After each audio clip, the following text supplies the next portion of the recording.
네, 오늘 김건희 특검팀이 윤석열 전 대통령의 체포영장을 재집행하지 않는다고 밝혔습니다. 윤 전 대통령 측은 체포에 정하기 위해 옷을 벗었다는 특검팀의 주장은 허위사실이라며 재발 시 법적 책임을 묻겠다고 경고하고 있는데요. 특검 수사와 관련해서 김성훈 변호사와 함께 이슈 짚어보겠습니다. 어서 오십시오.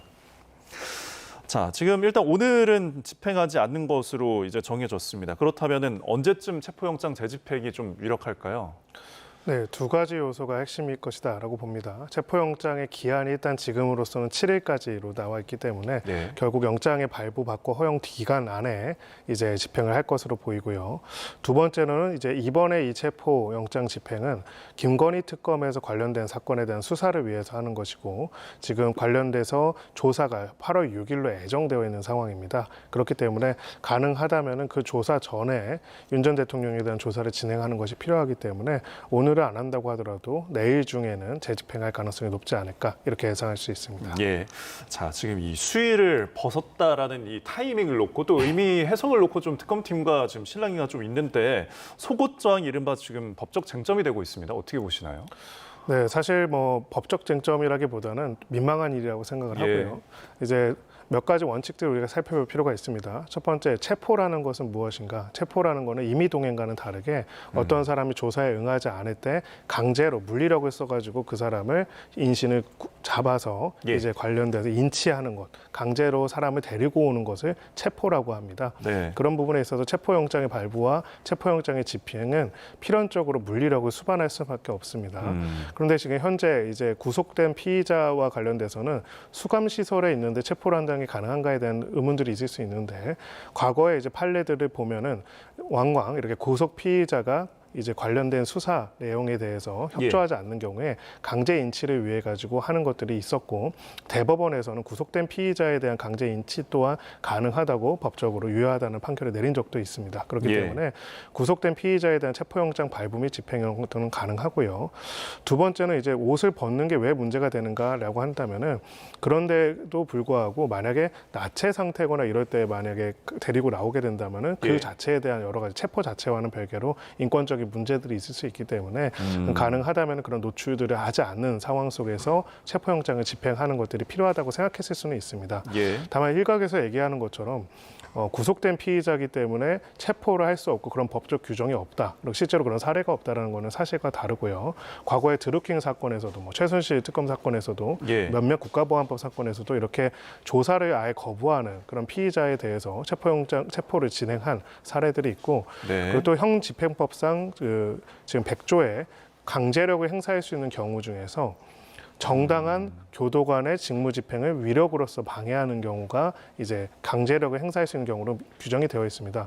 법원이 발부한 영장과 그 영장의 집행은 정당한 직무집행이기 때문에 그 부분에 대해서도 법적인 규정과 근거가 전혀 없다라고 보기는 좀 어렵습니다.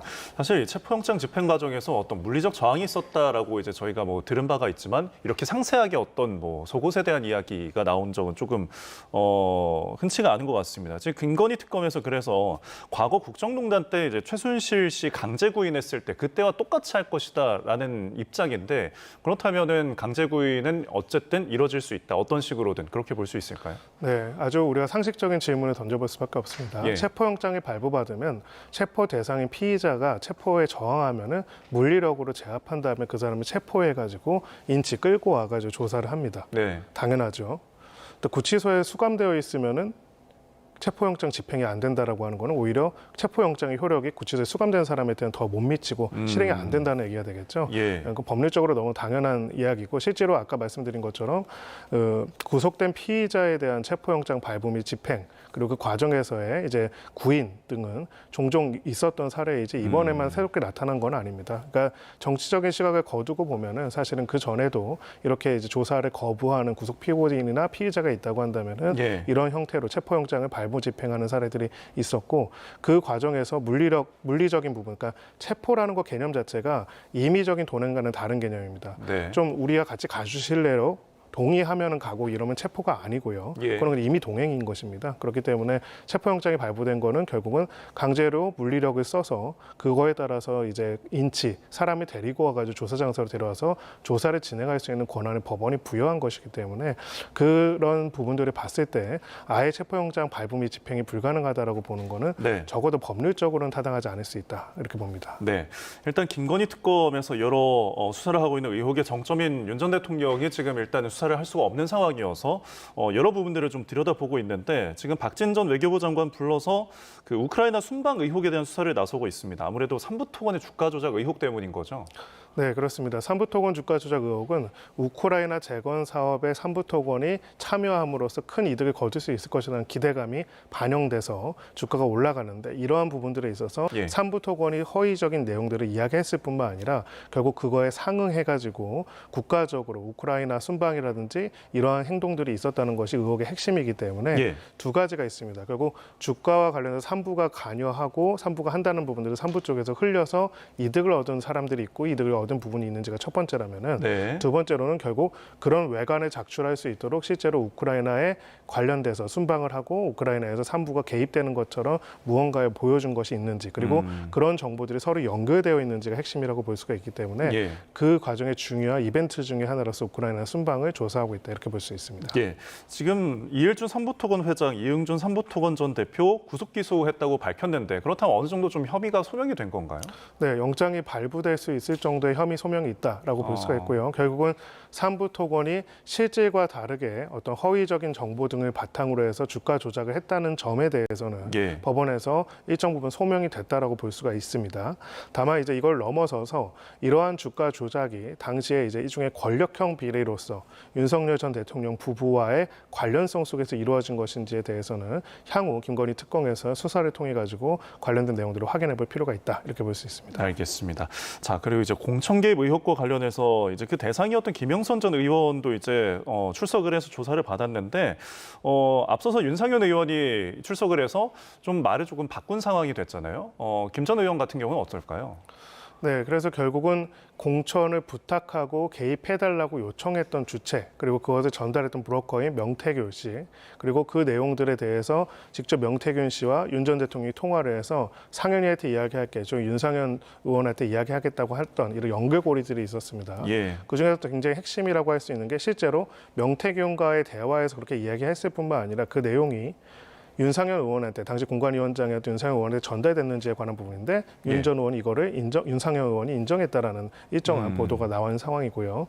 그렇다고 한다면 결국은 요구하지도 않았는데 이렇게 전달됐을 가능성은 낮기 때문에 그리고 또 실제로 지금 김 전 의원 같은 경우에는 명태균 씨한테 공천 등을 부탁하고 했다는 부분들이 혐의점이 인정이 된 부분들이 있어가지고 구속 기소된 부분들도 있기 때문에 이런 내용들을 바탕으로 당시에 그럼 구체적으로 윤 전 대통령한테 어떤 로비를 했는지가 이번 조사의 핵심 내용이다 이렇게 볼 수가 있습니다. 알겠습니다.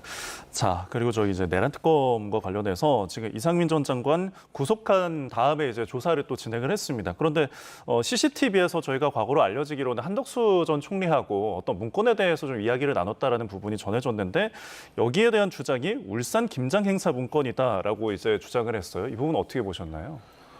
뭐 계엄 당일이지 않습니까? 예. 아마 이런 수십 년 만에 처음으로 비상계엄을 선포해서 이제 그 계엄 선포문을 보면은 정치적인 활동들을 금지하고 굉장히 강력한 이제 군부에 의한 통치를 일단 하겠다는 내용들이 발표되는 상황인데 네. 거기서 행안부 장관과 국무총리가 김장 행사 관련돼서 논의를 했다는 것이 상식적으로는 조금 납득은 되지는 않는 것 같습니다. 예. 그래서 결국은 이제 당시에 어떤 문건인지 어떤 내용인지를 봐야 할 것으로 보이고 결국 영장이 발부됐다는 점에서는 이 부분에 있어서는 이제 단전 단수 등 굉장히 강력한 물리적 조치에 대한 구체적인 논의가 있었을 가능성도 어느 정도는 소명이 됐다라고 볼 수가 있습니다. 예, 알겠습니다. 차상병 특검도 살펴보면은 이제 오늘 조금 전 전해진 소식으로는 이종섭 전 장관의 이제 도피 의혹에 대한 부분을 좀 들여다보고 있는 것 같습니다. 지금 심우정 전 총장도 압수수색하고 박성재범 법무부 장관도 압수수색을 했는데 어떤 출국 금지 해제에 관련한 어떤 절차적 문제를 조금 들여다보는 걸까요?